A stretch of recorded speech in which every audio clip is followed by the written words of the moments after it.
एक सज्जन का बदला। वे उसे अलेक्जेंडर वेल कहते थे, जो एक आदर्श व्यक्ति था। उसके बाल हमेशा एक तरफ से साफ सुथरे ढंग से बंधे रहते थे।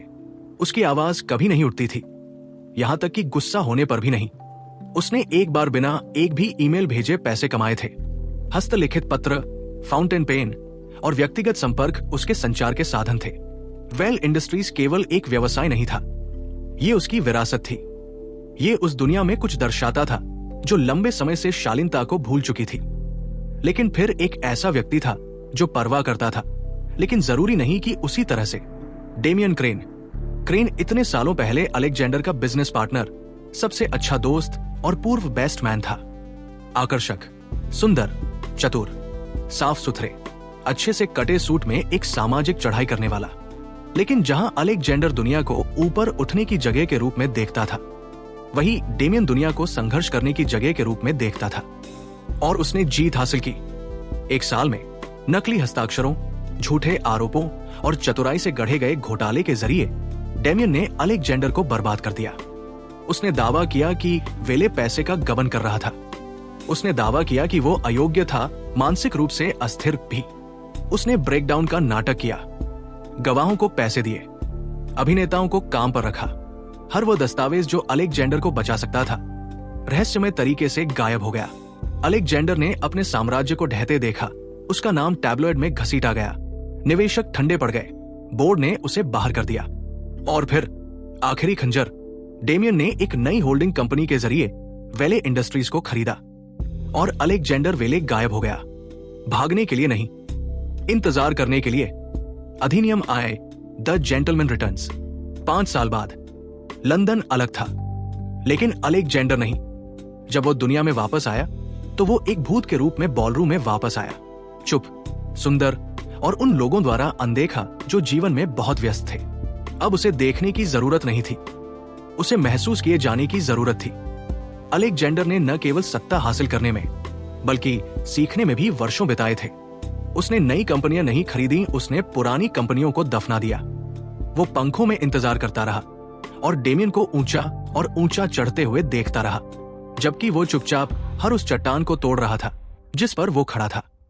उसका पहला काम, कला नीलामी, ऊंची छतें, शास्त्रीय संगीत, सोने की फुसफुसाहट और शराब के गिलास।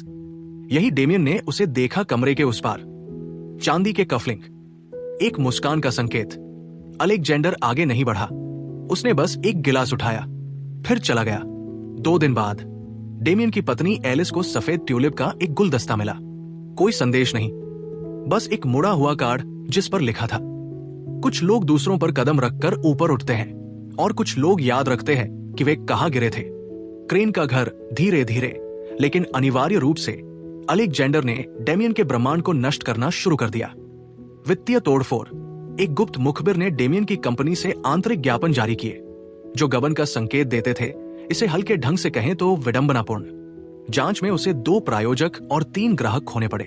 उच्च पदों पर कानाफूसी, विशेष क्लबों और चैरिटी लाभों में चुपचाप कानाफूसी की गई, ये सुझाव देते हुए कि डेमियन का भाग्य उतना साफ नहीं था जितना दिखाई दे रहा था।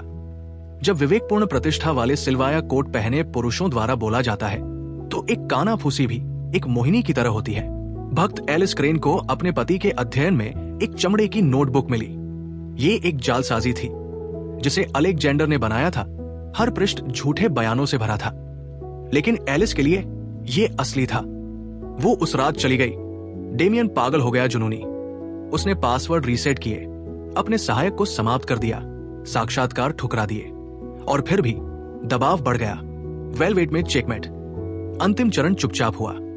डेमियन द्वारा बनाए गए ग्लास टॉवर में एक निजी समारोह आयोजित किया गया था, वही टॉवर जिस पर अब उसका नाम लिखा हुआ है। आने वाले प्रत्येक अतिथि को एक उपहार दिया गया, एक काला लिफाफा जिसमें कुछ न कुछ था। डेमियन के नकली हस्ताक्षर की एक प्रति जो गबन के दस्तावेजों पर थी, जिसने अलेक्जेंडर के करियर को बर्बाद कर दिया था। एक कानूनी टाइम स्टैम्प के साथ उन्हें मूल दस्तावेज मिल गए थे, या किसी के पास हमेशा से ही वे दस्तावेज होते थे। कमरा भ्रम से भर गया, फिर चुप हो गया, क्योंकि सीढ़ियों के शीर्ष पर अलेक्जेंडर वेल था। कोई धूमधाम नहीं, कोई गार नहीं, केवल एक आदमी जो आधी रात के नीले रंग के सूट में था। वो त्रुटीन शान से सीढ़ियों से नीचे गया, उपस्थित मुख्य जांचकर्ता को एक फोल्डर दिया, फिर डेमियन के पास गया, पीला और संघर्ष कर रहा था।